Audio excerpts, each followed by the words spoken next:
Ang topic natin, traveling the facts to the pit, o pagdadala ng manok sa sabungan.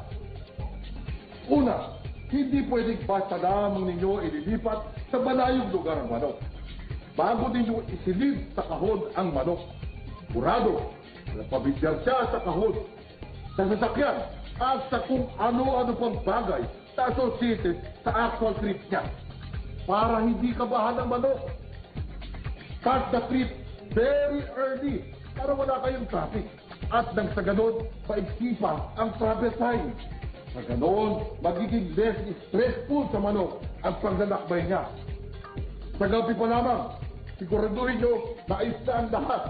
At kayo na mga gamit, maghanda din kayo ng checklist ng mga kagamitan.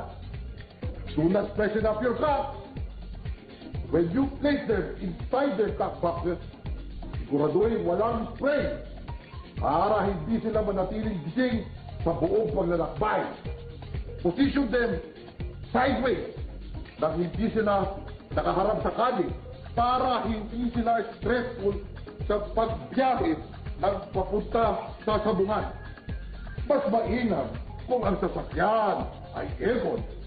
Kaya huwag kalilimutan, mag-i-spray ng tubig sa loob ng kotse every 10 minutes para ma-maintain ninyo ang humidity at moisture na kailangan ng manok. Buksan ng mga 1 pulgada ang inyong bintana sa harapan at sa likuran para nakatitiyak na pumapasok ang fresh air sa sasakyan. Ang kahon ay dapat nakapatong sa patag na lugar. Tandaan, LINO, last in, last out. Ang manok ang huling isinasakay at huling inilalabas. Kada 1 oras ng paglalakbay, dapat makabawi ang manok ng pagpapahinga ng 4 na oras bago itong ilabas. Huwag gumamit ng car freshener, perfume, at anumang unnatural odor. Stressful ulit ito sa manok.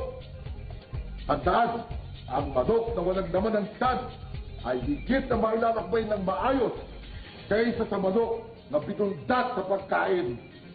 Mas makakatulong din kung lalagyan natin ng dahon ng saging ang pinaglalagyan ng kahon kung saan naroon ng manok. Oh, diba?